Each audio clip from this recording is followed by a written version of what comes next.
Today I'll be ranking every season from MLB The Show 23 from worst to best, and all of this will just be from my experience playing the game. Obviously, not everyone will have that same experience, and now that we're basically on to Season 6 and content is almost done for the year, I thought now would be a good time to look back on all of the seasons and go over this ranking.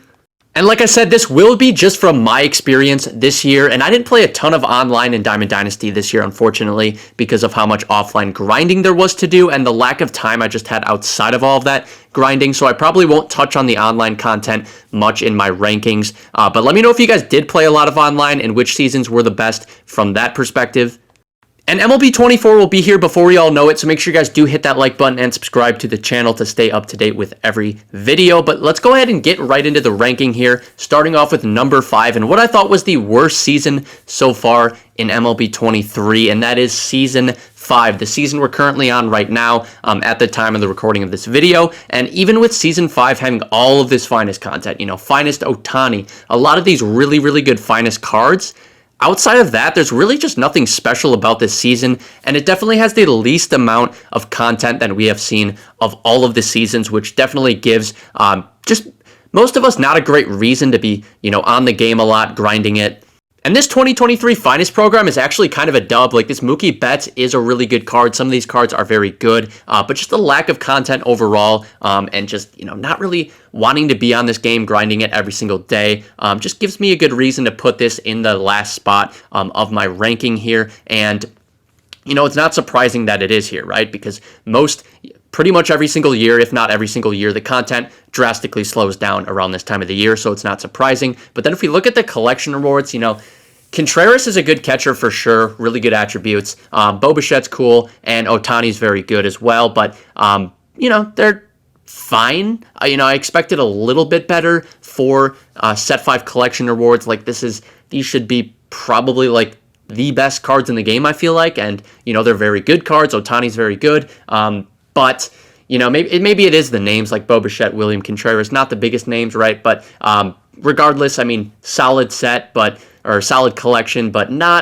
it could be better, I feel like. But that moves us on to our number 4 spot, and that is Season 2 right here. And in my opinion, at least, I feel like SDS got lazy with Season 2 because they, just coming off the hype and excitement of Season 1, they just had huge expectations for this season, but I think they just failed with it because there really wasn't any growth with the programs, with the content coming off of Season 1, and in Season 2, people definitely started to complain about, which I agree with, the offline program grinding just got so repetitive and tedious. We'll look at this right now here, like the Incognito series, the Kaiju series programs, right? Like looking at these missions, moments, Showdown, Conquest, same exact thing, just for some 97 overalls that, 95 to 97 overalls that'll just sit in our collection. Same thing with the Father's Day program here, right? Missions, moments, Conquest map for a Griffey that has 90 contact. Right, great, right? Like, it's the same program. It just has different 95 to 97 overalls that we're not going to use.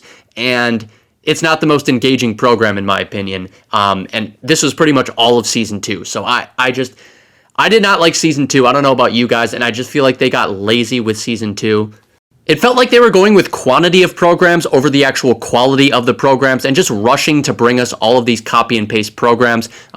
Just not a lot of brain power went into making these programs, I feel like, in compared to some of the other programs that we got throughout the year. One good thing, though, that came from Season 2 was this Corey Seager card. This core collection came into the game, Corey Seager. I will say, though, the reward is a little underwhelming. Like, that contact is not amazing. The speed, it is a Corey Seager card, so he's not going to have super high speed, but speed's a little disappointing, just for a card like this. But again, the contact, not great. But regardless, we did get a core collection, which is very, very cool. Set 2 collection, very solid.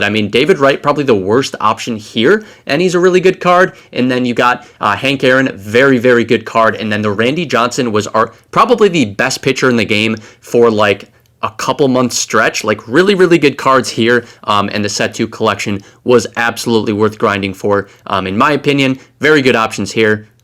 So I honestly think the only thing really holding up Season 2, in my opinion, were those really good collection rewards. Gave us a good reason to grind, at least. But then moving on to our number 3 in the ranking, and that is Season 4 right here. And the big thing with Season 4 is they started to change up the format of a lot of the programs, which was a really nice change. A lot of the offline programs, which I'll show you guys. And although I do think it was a little bit too late of a change since the majority of the people playing this game weren't really playing it as consistently anymore. But as we look at like the Great Race of 98 program right here, this is one, right? They added in at least like these optional collections that you could do just to give you a little bit of a boost in the program to get progress going, just outside of all of the other, grinding that we have to do for these programs.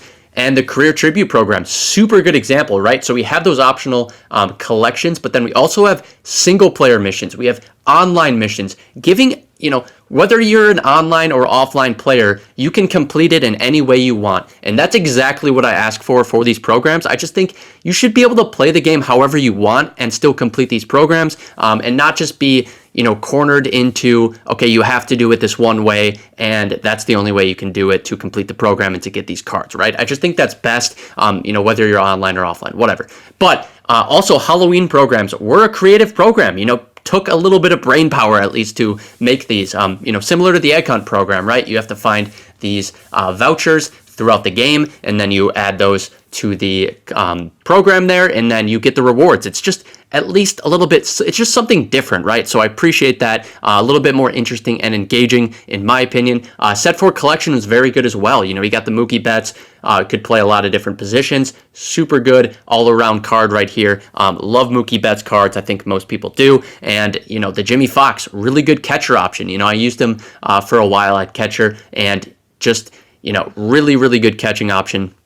And then even Kluber's, not a bad card either. So solid collection overall. And then as we, solid team affinity collection as well, right? We got Crawford, some of these cards are pretty good. Brandon Crawford's, he's always solid, not the greatest card, but always a solid card. Charlie Blackmon, very good card right here. You always got to love Charlie Blackmon cards. Attributes are really, really nice on that card. And then 99 Nolan Ryan as well. Solid card, even though I, obviously wasn't able to get him, but, just attribute-wise, all of those cards look really nice. I know that Charlie Blackmon always plays very nice as well. So there were a lot of really positive changes that went into Season 4. That's why I had that in the number 3 spot. But in the number 2 spot, I now have Season 3. And Season 3 takes the number 2 spot for me, mainly because this time of the year is always one of my favorite times for MLB The Show content. It's the All-Star, around the All-Star break. You have all that All-Star content. You have the Extreme program. You have these draft cards were actually a pretty cool idea, really good addition, I thought, in the game. So you have the draft content as well, which was a lot of fun. And what I love most about the All-Star content, too, is that, we watch all the Home Run Derby, the All-Star Game, all of that, and we get really good cards that come out later that night for those events. That's always a lot of fun. And those cards are usually, pretty good to use as well. So definitely like that. Extreme program, even though it didn't finish it, obviously, I just think it's a fun time regardless. And, it's just fun trying to work through that. Didn't do a ton of it this year, but always a lot of fun there. And then, we look at, some of these lightning cards we got for Season 3, Ohtani was solid right there. There were some things you can nitpick with that card. But then Bellinger, another lightning card that we got in Season 3, really good card right there. So I think a lot of these programs and just content overall was really solid in Season 3. And again, just that time, middle of summer, always a good time, fun time to play the show. And if you guys remember, Season 3 actually had the first Team Affinity collection too, just with more 99 overall rewards, giving us more of an incentive to be grinding Team Affinity. And also, if you guys remember, you like this Jose Ramirez, super fun card right there. But then, if you guys remember, they also made the Team Affinity grind a little less of a grind and more manageable for a lot of us, which was a really nice change. So again, some tweaks to make things, especially Team Affinity, better. A lot of the other content, very good. And then Set 3 collection was pretty solid. You got Adley Rutschman, another good catcher option, switch hitter, very good card here. And then obviously that Acuna, very, very good card right here as well. And then the Martin Tehigo, he can play every position. He's a two-way player, but he's not going to do much at the plate for you with that contact, especially on higher difficulties or online. But regardless, you don't really have to pick them. The other two are very good options. So Season 3, I just thought was really, really solid, and that's in the number 2 spot for me. So that leaves us with one season left, and what I thought was the best season was Season 1. And big reason why I have Season 1 in my number 1 spot is because of the launch day content. This was probably the craziest content release we've ever had on day 1 of an MLB The Show game. Just some insane cards on day 1, like 99 Trout, 99 Ohtani, 99 Chipper. We had the return of Team Affinity, which was really fun and exciting. And then we know the new collections format, plus great collection rewards, which I'll touch on in just a second. Just gave everyone a good reason to be grinding the game and to be working towards something. We also had the great egg hunt program, which was a lot of fun. Probably one of the, it didn't have the greatest rewards in the game, right? Like if we take a look at them, they're not amazing for sure, but just one of the more engaging. I think the community responded to this one in the most positive way out of like probably all the programs that they released this year. So really good really good program there. And then the World Baseball Classic program, like regardless of what you think about some of these cards, like Trout, Roki Sasaki were just absolute dogs. Love those cards. And a lot of these cards weren't like end game cards, but they were still fun to use. They were still fun to grind for. And I don't know, I just thought it was unique to have all of these World Baseball Classic cards in the game. Like, we've never really seen that before. And then the Set 1 collection, like I said, was very good. We have this Babe Ruth, totally maxed out hitting, right? Babe Ruth cards are always a lot of fun to use. And then Pedro Martinez, solid card. Chipper Jones, honestly one of the better cards, and we got this card on day 1. And a card you could get for free just from grinding the game. So again, just a lot of reasons to be grinding the game. A lot of good, content to be grinding, and a lot of those programs were really solid, I thought. And let me know how you guys would rank all the seasons this year. Like I said, this is just my opinion, my experience, but I'm curious to hear all of your guys' rankings. But that'll do it for this video. I appreciate all of you for watching. I'll see you guys in the next video. Peace.